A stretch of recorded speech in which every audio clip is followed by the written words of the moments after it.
I'm a philosopher.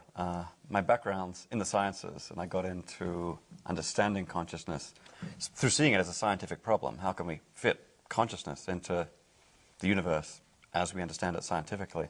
But it's turned out that some of the questions here run pretty deep, and it's hard to get at them directly simply by performing experiments. So the direction I've ended up going in is relatively theoretical and foundational, asking sort of the big questions like, can consciousness be explained in terms of the brain, and what is the relationship between consciousness and the physical universe? What would you say are the top contenders right now coming from the scientific world? I mean, what looks, if there was to be an explanation, what's our best bet right now? You know, to be honest, I think right now we're pretty well in the dark. Are we? There's not even a leading contender right now. There's a science, a really interesting developing science, which is a science of correlations. Correlations. This brain process goes with this state of consciousness. This area of the brain goes with this kind of consciousness. And that part of the science is just getting off the ground. That's really happened in the last 10 years or so. Okay. But in moving beyond correlation to an explanation and a theory, I think everybody has their own theory, but there's no theory that commands anything even close to consensus support. What do you think about the physics of consciousness, quantum physics? What's your sort of general take on that? It's possible there's a connection there. You know, consciousness is a very strange and mysterious subject, and it's natural to think it might take something very strange and mysterious to explain it. Quantum mechanics is certainly strange and mysterious.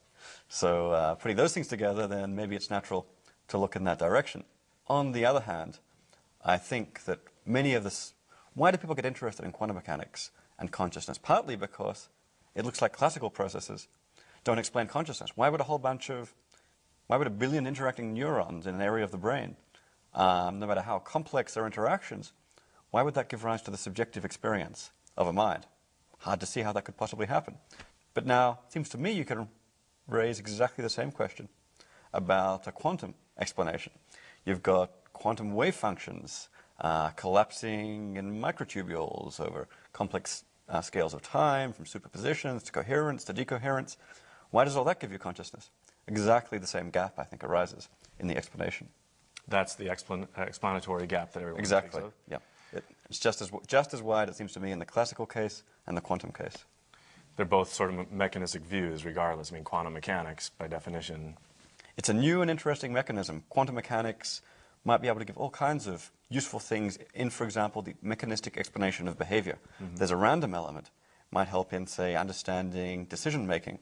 There's an element where one is led from superposed states to concrete state that might tell something about certain kinds of determinism of control processes.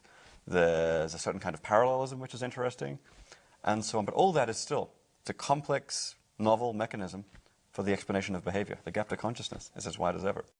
I find it useful to distinguish different kinds of problems when it comes to consciousness. The easy problems are those of explaining how it is that we react, how it is that we behave, how it is that we use words, control our behavior, and get around the world. There, it seems to me that classical processes are doing pretty well.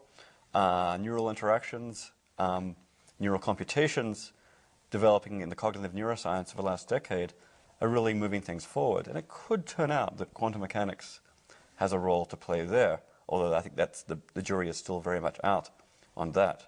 But the hard problem of consciousness is that of explaining how all this complex interaction in the brain should give rise to a subjectively experienced inner life.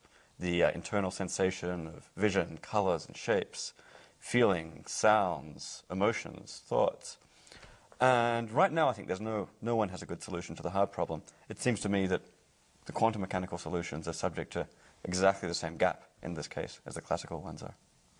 So we're as far away as we ever were then? The science is progressing, and the way to think about it, I think, is like this. We don't have a solution to the problem of consciousness, but science is giving us data, and it's giving us constraints on a theory. Right now, in the form of correlations.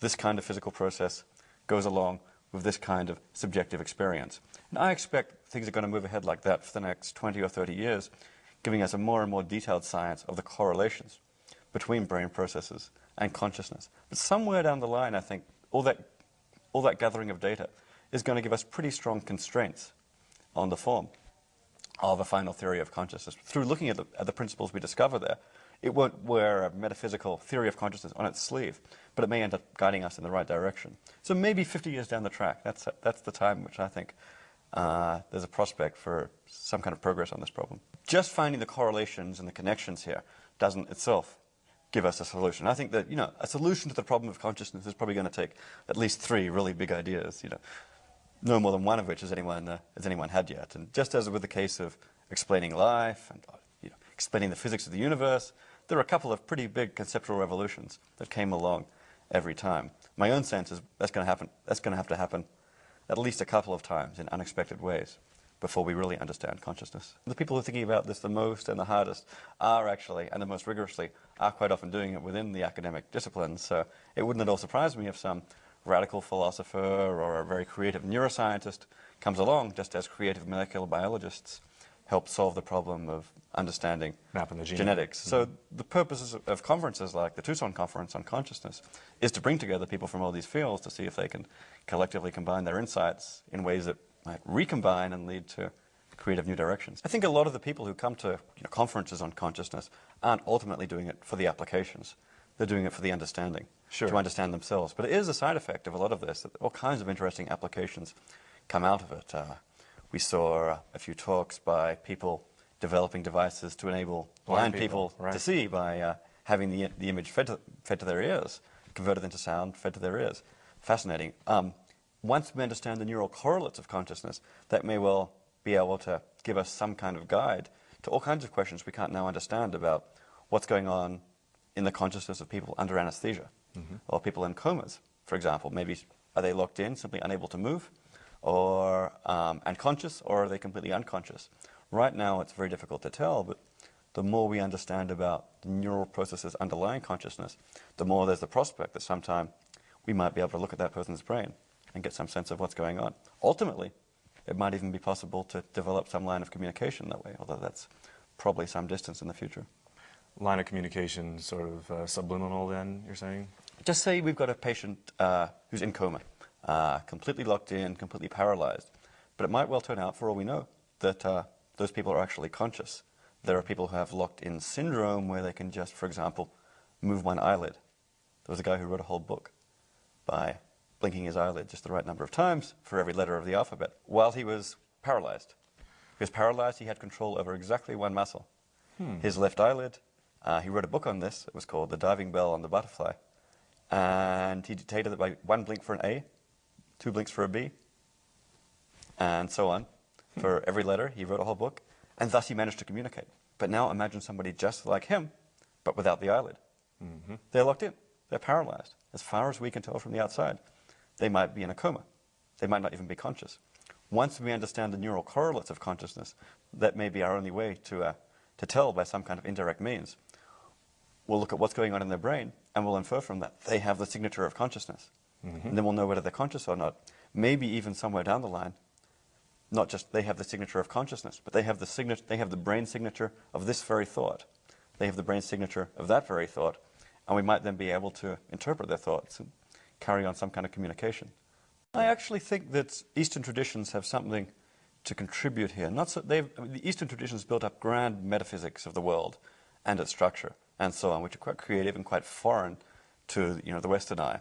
I don't think we necessarily need to accept their metaphysics in order to find some kind of value from their methods. What the Eastern traditions also have done is built up methodologies, careful, detailed methodologies for studying consciousness from the inside, through contemplation, through introspection, through careful studying and cataloging of the contents and the different levels of one's own consciousness. That's something which right now in Western science is at a very primitive level. We have data about brains and behavior from the third-person point of view, studied very carefully. But all of us have data from the inside, too, about our own consciousness. The people do appeal to this in Western science. I'm seeing red now, I'm feeling pain now, and so on. It would be nice to have methods for studying consciousness, for gathering the data about consciousness from the first-person point of view that are as well developed as our methods for gathering data about the brain from the third-person point of view. And here is where I think that those Eastern traditions, and also other phenomenological traditions in the West and elsewhere, have quite a lot to contribute. A lot of what they're saying, a lot of what's part of this tradition, some of it may turn out to be worthless, some of it may turn out to be completely worthwhile, so I don't think we should approach it uncritically, but the methods could be useful, And once we understand, for example, the states of consciousness that have been catalogued, we can then study their neural correlates and get a richer understanding of the relationship between variations in states of the brain and variations in states of consciousness.